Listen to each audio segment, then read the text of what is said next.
हे मनुष्य, बाबा के दरबार में आओ तो घंटी बजा के आना। श्री सद्गुरु महाराज की जय। तुलसी कृत रामायणम बालकांडम। सब मंचन ते मंचिका, सुंदर विशद विशाल,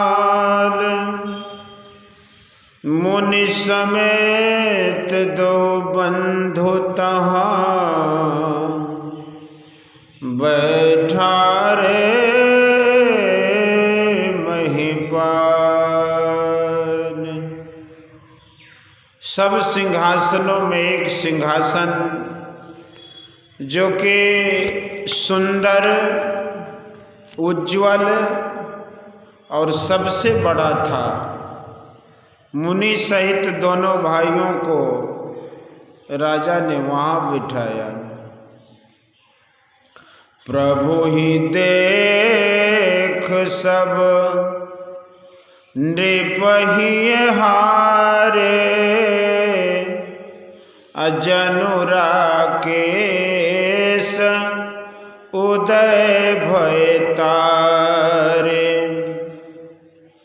अस प्रतीत सबके मन माही,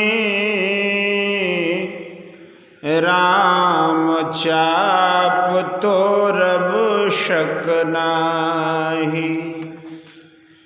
श्री रामचंद्र जी को देखकर सब अपने मन में हार गए।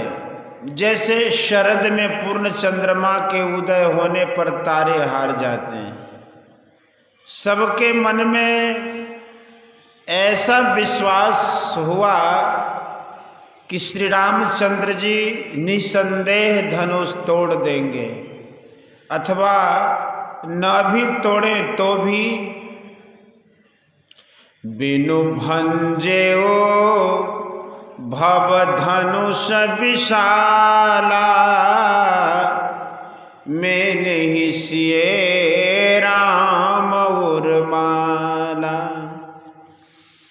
अस विचार गबनहु घर भाई, अजय प्रताप सब बल तेज गवाई।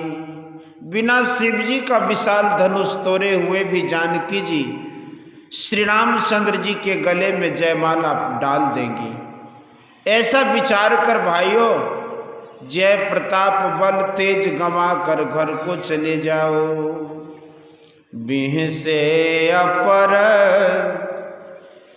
भूप सुनि बाता,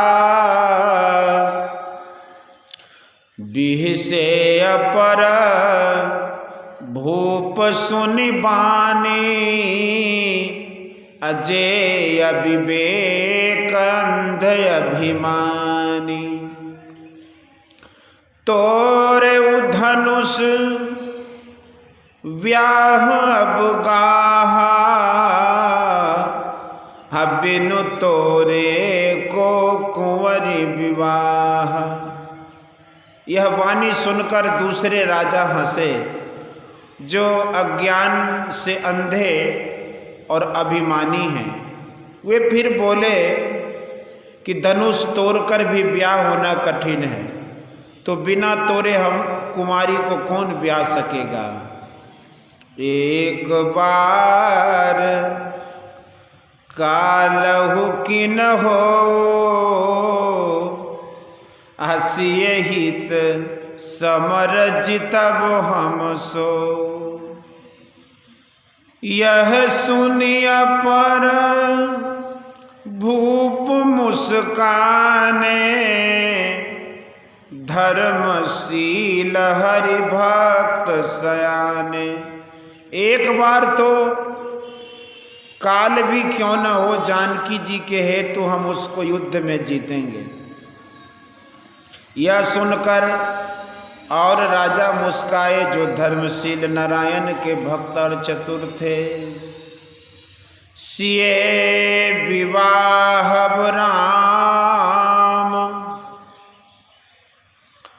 गर्व दूर कर नृपन को, जीत को सक संग्राम। दशरथ के रन बांकुरे। वे बोले सीता जी को तो राजाओं का घमंड दूर कर श्री रामचंद्र ही विवाहेंगे, इनको कौन समर में जीत सकता है। यह महाराज दशरथ जी के पुत्र रण में बड़े बांके हैं।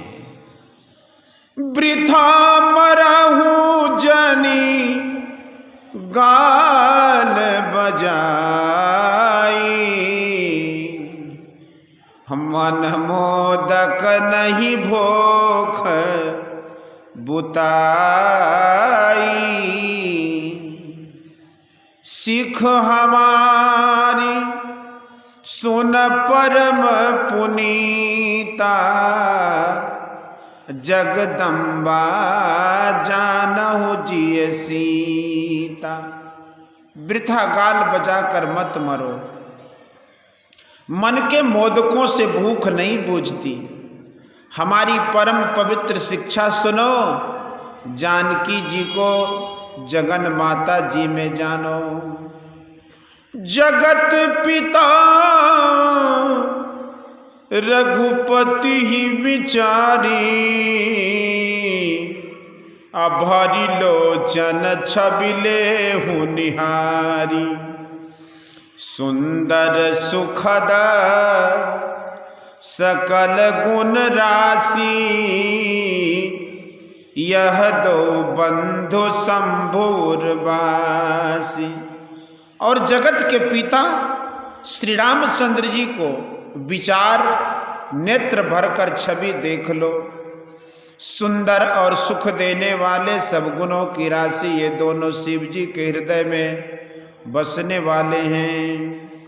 सुधा समुद्र समीप बिहाई, अमृग जल निरखी मरहु कत धाई।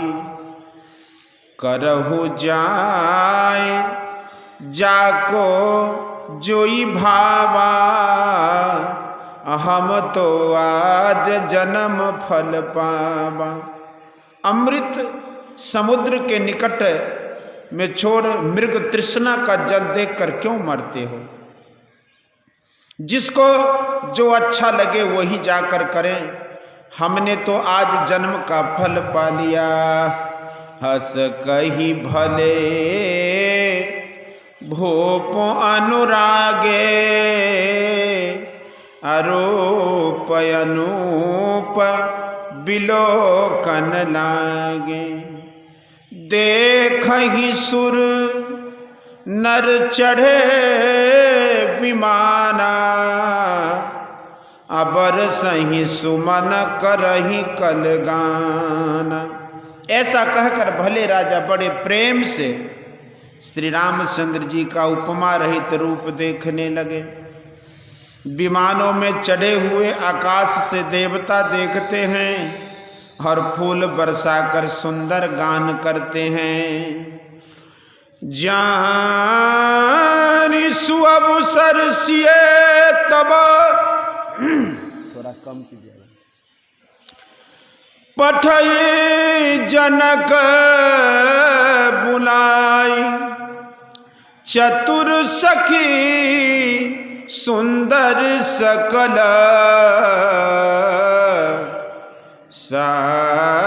सादर छनी लिबाई। छोड़ दो। तब अच्छा अवसर जानकर जनक जी ने सीता जी को बुला भेजा और सब चतुर सखियां जो सुंदर भी हैं वे जानकी जी को आदर से लिवा ले चली। सिए शोभा नहीं जाई बखानी जगदम्बिका रूप गुण खानी।